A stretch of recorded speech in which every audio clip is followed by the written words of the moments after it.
सबसे पहले यहां पर आपको समझना है एक क्वेश्चन को, जिस क्वेश्चन में आपको दिखाया गया है एक पर्सन को एक विशेष प्रकार के मास्क के साथ। आपको यह आइडेंटिफाई करना है कि पर्सन को यह मास्क क्यों लगाया गया है। तो देखते हैं कि इस क्वेश्चन में क्या लैंग्वेज लिखी हुई है और क्या आंसर जो है हमारा वो इस क्वेश्चन के अकॉर्डिंग सही होगा। आइए स्टडी कर लेते हैं। सबसे पहले क्या लिखा हुआ है, आइडेंटिफाई इट। पहला, इस इमेज में आइडेंटिफाई कीजिए कि क्या हो रहा है। Oxygen inhalation by normal face mask, क्या किसी पर्सन को नॉर्मल फेस मास्क के द्वारा ऑक्सीजन दी जा रही है। ऑक्सीजन इनहेलेशन बाय वेंटिलेटर, या किसी पर्सन को वेंटिलेटर के द्वारा ऑक्सीजन दी जा रही है, या फिर सीपेप मोड वेंटिलेशन, या फिर नेबुलाइजेशन। आप और मैं अच्छी तरीके से जानते हैं कि अगर किसी पर्सन को नॉर्मल फेस मास्क से ऑक्सीजन थेरेपी दी जाए उसमें किसी भी प्रकार का बॉक्स वहां पर कनेक्टेड नहीं होता। दूसरा question, oxygen inhalation by ventilator, यहां पर इमेज में हमें किसी भी प्रकार का वेंटिलेटर, पोर्टेबल वेंटिलेटर या वेंटिलेटर डिवाइस सीन नहीं हो रहा है। तीसरा ऑप्शन कुछ कुछ हमें समझ में आ सकता है, CPAP mode ventilation, but what is CPAP. And last में लिखा हुआ है नेबुलाइजेशन। अब आपको आइडेंटिफाई करना है कि इनमें से कौन सा ऑप्शन जो है वह इस क्वेश्चन के अकॉर्डिंग सही है। तो देखिए, नॉर्मल फेस मास्क वाला ऑप्शन सही नहीं है क्योंकि यहां पर एक बॉक्स अटैच है।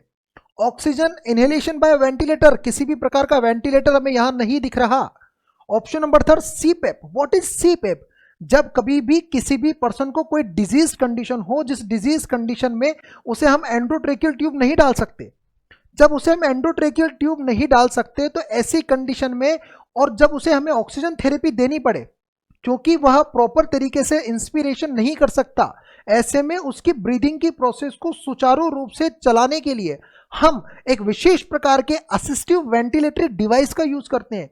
यह डिवाइस करता क्या है कि हमारे लंग्स को एक प्रेशर के साथ ऑक्सीजन प्रोवाइड करवाता है, जिसमें लंग्स नॉर्मली एक्सपांड होते हैं और लंग्स नॉर्मली कॉन्स्ट्रिक्ट होते हैं। एक्सपांड और कॉन्स्ट्रिक्शन को मेंटेन करने वाले इस डिवाइस को हम बोलते हैं सीपेप मोड वेंटिलेटरी डिवाइस या सीपेप मशीन। तो यहां पर हमें क्या दिखाई दे रहा है, हमें दिखाई दे रही है CPAP machine, continuous positive airway pressure देने वाली मशीन। ठीक है, पहला क्वेश्चन इस प्रकार आपके एग्जाम्स में पूछा जा सकता है। इसे नॉर्मली हम बोलते हैं नॉन इन्वेजिव मास्क या एनआईवी वेंटिलेशन।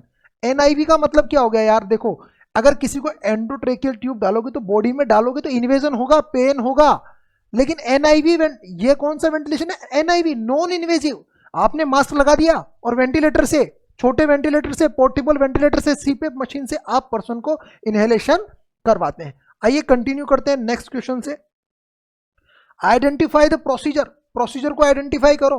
क्या लिखा हुआ है देखिए, पहला आई सर्जरी, क्या यहां पर आई की सर्जरी हो रही है। दूसरा आई इरिगेशन, क्या आई में किसी प्रकार का फ्लूइड यहां पर डाला जा रहा है। थर्ड कॉर्नियल कर्वेचर मेजरमेंट, क्या यहां पर आपको दिख रहा है। और फोर्थ ऑप्शन यहां पर लिखा हुआ है टोनोमेट्री। देखना है आपको कि यहां पर इंस्ट्रूमेंट के द्वारा पर्सन की आई में कौन सा प्रोसीजर परफॉर्म किया जा रहा है।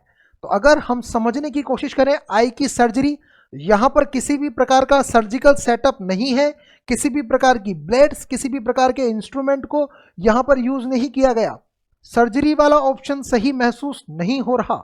आई इरिगेशन, किसी भी प्रकार के फ्लूइड, किसी भी प्रकार की ड्रॉप का प्रयोग भी यहां पर नहीं है, इसीलिए इरिगेशन वाले मेथड को, ऑप्शन को सिलेक्ट करना समझदारी नहीं होगी।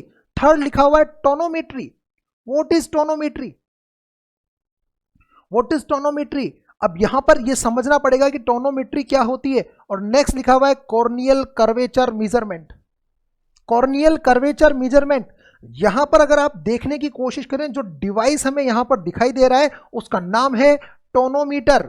टोनोमीटर क्या होता है, एक प्रकार का वो डिवाइस जो हमारे आईज में होने वाले बनने वाले इंट्रा ओकुलर प्रेशर को मेजर कर ले, उस डिवाइस को हम बोलते हैं टोनोमीटर। यहां पर ये जो टोनोमीटर नाम का डिवाइस है वह मेजर कर रहा है इंट्रा ओकुलर प्रेशर को, इसीलिए यहां पर करेक्ट ऑप्शन होगा option number 3 tonometer. This procedure is known as tonometry. तो इस प्रकार के क्वेश्चन हमारे दिल्ली एम्स के एग्जाम्स में पूछे जाते हैं। आइए सॉल्व करते हैं नेक्स्ट क्वेश्चन को। देखिए क्या दिखाई दे रहा है आपको स्क्रीन पर।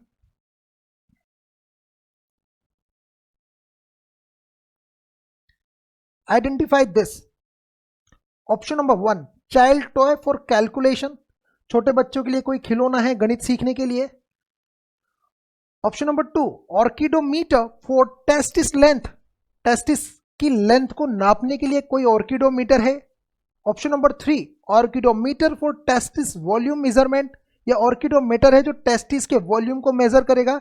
या फिर option number 4 play game for developmental delay, जो बच्चे अपना डिले सुचारू रूप, जिनका डेवलपमेंट सही नहीं हुआ है, जिनका डेवलपमेंट सही नहीं हुआ है, उनके लिए प्ले गेम है। बताइए क्या ऑप्शन यहां पर सही होगा। नॉर्मली यह किसी भी प्रकार का टॉय नहीं है, तो ऑप्शन नंबर 1 एंड 4 दोनों करेक्ट ऑप्शन नहीं हो सकते। अब अगर हम बात करें ऑर्किडोमीटर की, तो यह डिवाइस, इस डिवाइस के अंदर टेस्टिस की बॉल्स की जो होती हैं, हमारा जो टेस्टिस होता है उसके लिए जो क्लिनिकल वर्ड काम में लिया जाता है उसे हम लोग बोलते हैं ऑर्किडो। तो यह जो ऑर्किडो है, तो यहाँ पर यह जो बॉल शेप एक डिवाइस है, रिंग शेप या माला की तरह एक डिवाइस है। इस डिवाइस में टेस्टिस के आकार के बॉल्स होते हैं, लेकिन इन बॉल से कभी भी टेस्टिस की लेंथ नापी नहीं जाती है, इनसे टेस्टिस का वॉल्यूम मेजर किया जाता है। तो this is the orchidometer, it's used for the measurement of the volume of the testis, so it is known as orchidometer. तो कई बार क्या होगा कि छोटे बच्चों में जिनके अंदर टेस्टोस्टेरोन की डेफिशिएंसी है, जिनके टेस्टिस प्रॉपर रूप में, प्रॉपर तरीके से ग्रो नहीं कर पाते हैं, उनके लिए ये डिवाइस यूज लिया जाता है। तो कौन सा ऑप्शन यहां पर सही होगा। ऑप्शन नंबर यहां पर जो सही होगा वो होगा 3 orchidometer for testis volume measurement. आइए सोल्व करते हैं हमारे नेक्स्ट क्वेश्चन को। Identify this. क्या दिखाई दे रहा है। हाँ भाई पहचानो। सक्शन कैथेटर है क्या स्क्रीन पर, या कॉर्ड कैथेटर है, या एनजी ट्यूब है, या फ्लेटस ट्यूब है। देखो भाई, सक्शन कैथेटर, सक्शन कैथेटर में एक पोर्ट होता है जिसको प्रेस किया जाए तो नेगेटिव प्रेशर क्रिएट होता है। यहां पर तो किसी भी तरीके का पोर्ट दिखाई नहीं दे रहा है। दूसरा है कॉर्ड कैथेटर। कॉर्ड कैथेटर वो कैथेटर होता है जो कि बिनाइन प्रोस्टेटिक हाइपरप्लेजिया की कंडीशन में काम आता है, और जिसकी जो टिप होती है वो थोड़ी सी जो है मुड़ी हुई होती है। लेकिन यहाँ पर कैथेटर के लिए कोई पोर्ट नहीं है, यूरोबैग से कनेक्ट करने के लिए कोई भी पोर्ट यहाँ पर नहीं है, इसलिए कैथेटर नहीं हो सकता। दोनों ऑप्शन गलत। तीसरा एनजी ट्यूब, एनजी ट्यूब लगभग जो है वो हमारे नोज से एंटर करेगी और स्टमक तक जाएगी। लगभग एक एनजी ट्यूब की लंबाई 100 से 120 सेंटीमीटर की होती है, परंतु यह तो छोटी सी ट्यूब है। इसी नॉलेज के आधार पर हम कह सकते हैं कि यह एक फ्लैटस ट्यूब है।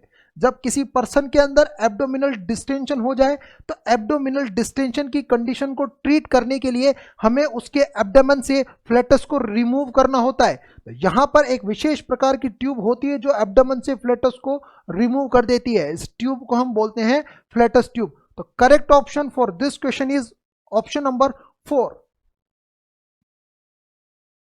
Identify this. ये बताओ ये क्या है। Very interesting, very important question for AIIMS Delhi. Identify it. क्या ये सक्शन कैथेटर है, क्या ये कॉर्ड कैथेटर है, या ये मेलिकोट है, या सिलिकॉन कैथेटर है। पहचानो भाई क्या है ये। सक्शन कैथेटर में क्या होगा, मैं आने वाले इमेजेस में दिखाऊंगा कि सक्शन कैथेटर कैसा होता है। उसमें एक पोर्ट होता है। क्या ये कॉर्ड कैथेटर है। नहीं, कॉर्ड कैथेटर में मैंने कहा था टिप जो होती है उसकी बैंड होती है। क्या ये मेलिकोट कैथेटर है, या फिर ये सिलिकॉन कैथेटर है। ये सिलिकॉन कैथेटर भी नजर नहीं आ रहा। ऑप्शन नंबर 3 की नॉलेज के बेसिस पर हम यह प्यार से मोहब्बत के साथ बोल सकते हैं कि यह मेलिकोट कैथेटर है। तो गुरुजी ये कैथेटर काम क्या आता है। अरे भैया ये कैथेटर काम आता है सुप्राप्यूबिक कैथेटराइजेशन के अंदर। जिस पर्सन के अंदर हम नॉर्मल यूरिथ्रा से कैथेटर को नहीं डाल सकते, ऐसे कंडीशंस के अंदर हमें काम आता है सुप्राप्यूबिक कैथेटर। तो आप समझ गए होंगे कि यह कैथेटर जो आपको स्क्रीन पर दिखाई दे रहा है, यह कैथेटर है मेलिकोट कैथेटर। चलिए स्टडी कर लेते हैं हमारे नेक्स्ट क्वेश्चन की। Very very important question.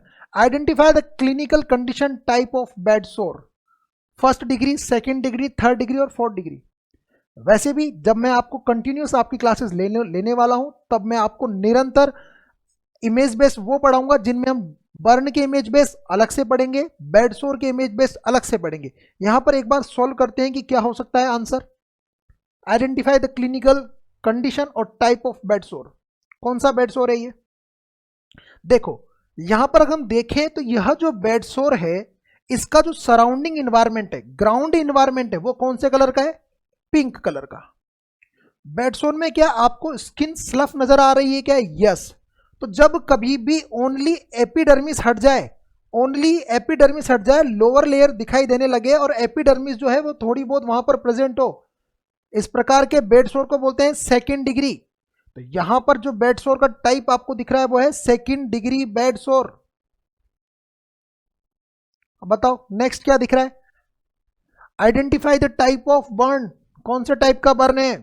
तो नॉर्मली जब मैं आपको बर्न के इमेजेस पढ़ाऊंगा और आपको बर्न पढ़ाया जाएगा, तब आप देख पाएंगे कि हमारी स्किन में लेयर होती है एपिडर्मिस, डर्मिस, सबक्यूटेनियस। ऐसे में अगर ये तीनों लेयर जब डैमेज हो जाती है, उस बर्न को बोलते हैं हम third degree burn.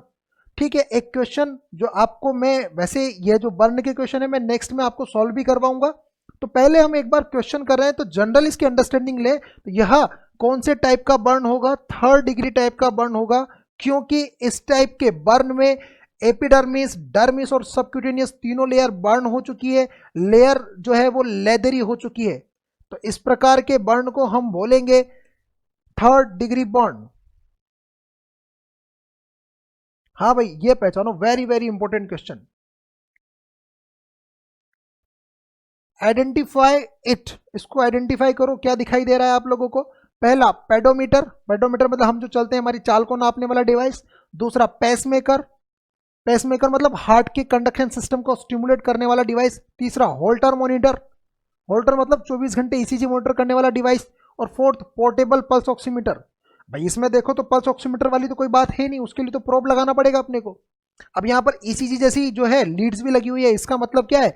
This is Holter monitor. 24 घंटों के लिए, 24 घंटों के लिए ईसीजी की रिकॉर्डिंग करने वाले डिवाइस को हम बोलते हैं होल्टर मॉनिटर। तो इस स्क्रीन पर आपको जो मॉनिटर दिखाई दे रहा है, जो कंडीशन आपको दिखाई दे रही है, वो कंडीशन है होल्टर मॉनिटरिंग। आइए सॉल्व कर लेते हैं एक और question, very very important question and confusive question. Identify this. क्या है यह? ह्यूमिडिफायर। आपने सुना होगा जब किसी पर्सन को ऑक्सीजन थेरेपी दी जाए तो ह्यूमिडिफायर से ऑक्सीजन दी जाती है। या फिर यह है वॉल सक्शन डिवाइस, यानी कि दीवार पर लगा हुआ ऐसा डिवाइस जो आपकी किसी पर्सन के बॉडी सिक्रेशन को इवैक्यूएट करने में आपकी हेल्प करने वाला है। या फिर यह एक प्रकार का फ्लोमीटर है जिससे हम काउंट कर सकते हैं कि कितनी ऑक्सीजन हम किसी पर्सन को दे रहे हैं। या फिर यह टोनोमीटर है। अगर ध्यान से देखा जाए तो ह्यूमिडिफायर जो होता है ये वैसा ही है, लेकिन इसमें एक मीटर लगा हुआ है, इसीलिए ह्यूमिडिफायर नहीं हो सकता। वॉल सक्शन डिवाइस में भी हो सकता है, लेकिन थर्ड ऑप्शन को देखें फ्लोमीटर, यह फ्लोमीटर भी नहीं हो सकता, क्योंकि इसमें विशेष प्रकार के यहाँ पर जो है हम बोल सकते हैं सेटअप है, और इसके अंदर ऑन और ऑफ करने वाला भी एक बटन है। फ्लोमीटर के अंदर रेगुलेटरी बटन होता है जिससे हम ऑक्सीजन के अमाउंट को कंट्रोल और मॉनिटर करते हैं। ऑक्सीजन के फ्लो को हम बढ़ा सकते हैं और कम कर सकते हैं। तो ऑन और ऑफ करने से ऐसा पॉसिबल नहीं है। और नेक्स्ट लिखा हुआ टोनोमीटर, यह टोनोमीटर तो होता ही नहीं है। तो अगर हम समझने की कोशिश करें यह क्या है, this is wall suction device, दीवार पर लगा हुआ सक्शन करने वाला डिवाइस है, जो कि ट्रेकियोस्टोमी जब किसी पर्सन की जाए, एंडोट्रेकियल ट्यूब जब किसी पर्सन को डाली जाए, तब यह उस पर्सन के सिक्रेशंस को बाहर इवैक्यूएट करने में हमारी मदद करता है। यह येलो कलर का ही होता है। यह इसी के लिए येलो कलर जो है एक स्पेशल प्रकार का कलर कोड भी डिसाइड किया गया है। आइए स्टडी करते हैं एक और इंपॉर्टेंट